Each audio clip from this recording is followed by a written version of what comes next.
Good day, my name is Bluesuit and today we'll be talking about my review of the heavily Dark Souls inspired occult sci-fi action-adventure RPG known as Hellpoint. In Hellpoint you play as a robotic adventurer created by a mysterious AI known as the Authority. Upon your creation you're cast into the Irid Novo, a research colony in space built long ago to discover the potential of black holes. It stands silent now, ruined by the power of divine technologies and occult rituals. And it's all up to you to explore its creepy atmosphere and unravel the events that led to this destruction, and discover why Irid Novo's former inhabitants have become twisted monsters of the Merge.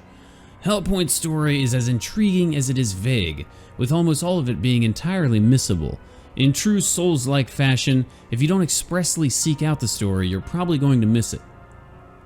The colony of Irid Novo is encircled by a black hole, giving the game a dynamic real-time cycle called the Quantic System that gives life and motion to the game's universe. It takes one real-time hour for the black hole to make a lap around Irid Novo, and depending on its position it can provide the player with boons and hindrances alike.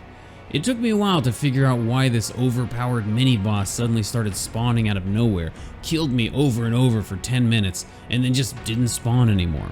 As with many of Hellpoint's minutiae, I at first wasn't sure if it was a bug or a feature. However, now I'm deeply impressed with the system and I've learned how to use it to my advantage. For example, if you're in the right place at the right time, enemies will yield higher rewards, both in Axiom, which is the game's currency, and in loot. I was able to abuse this early on to get enough materials to craft a much better shield than what I was using. Which brings me to another fantastic system in Hellpoint, the crafting. As you slaughter waves and waves of mindless enemies, they will inevitably drop the same weapons and armor over and over again. In Hellpoint, you can melt these items down into crafting supplies. In order to craft something, you'll generally require a blueprint, a large supply of basic ingredients, and a small handful of rare items. It's a somewhat basic system, but requires players to not only learn how to fight enemies, but also what those enemies could potentially drop. Between the two, learning how to fight enemies is still definitely more difficult.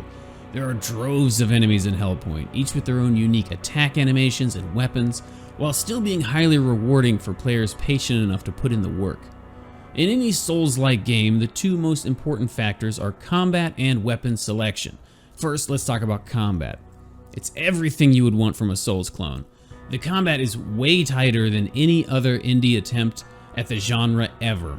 Rolls are tight and hitboxes are fair, with the exception of one bugged weapon which is already making its way into the patch notes. The one major thing that Hellpoint does differently is its multiplayer. For starters, this is the first attempt at split-screen co-op that the genre has seen, and it works remarkably well. Second, whether split-screen or online, you can play through the entire game uninterrupted with the same person. Once you connect with somebody, you'll never be required to disconnect, like after you kill a boss. The one big problem with Hellpoint's co-op is that it seems like the bosses were never actually designed for a 2v1. If you're bringing a friend along with you to one of these boss fights, you should expect it to be pretty easy. And then there's of course the classic PvP mode for the true sadists out there. The second important Souls-like genre staple is that of weapon selection, which Hellpoint succeeds at on almost every level. The game's weapons range from daggers to giant hammers and from guns to occult technology. You can also mix and match with one type of weapon in your right hand and another in your left, making room for a myriad of different playstyles.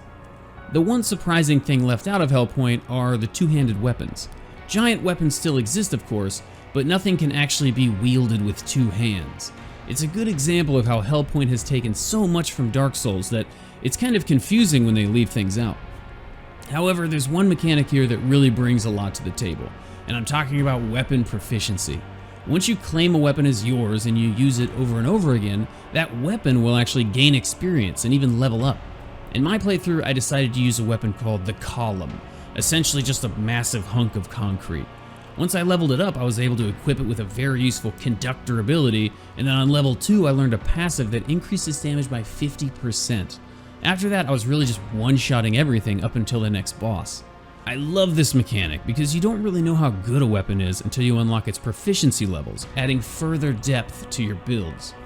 Hellpoint is definitely a great game, but there are a few downsides that players need to be aware of before picking it up, and the first of which is bugs.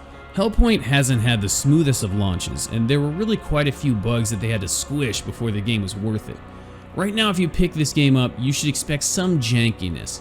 Probably the biggest offender is with input buffering, meaning that if you push the attack button twice, both of those attacks are going to come out, regardless of your timing. It's not game-breaking by any means, but it feels far from natural.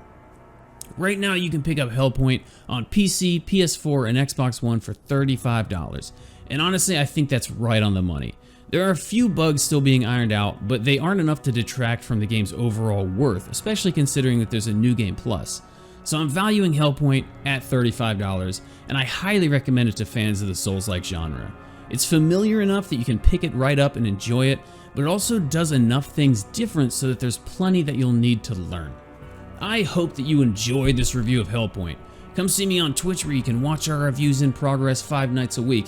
As always, don't forget to like, subscribe, and let me know in the comments what you thought about it. Until next time, peace!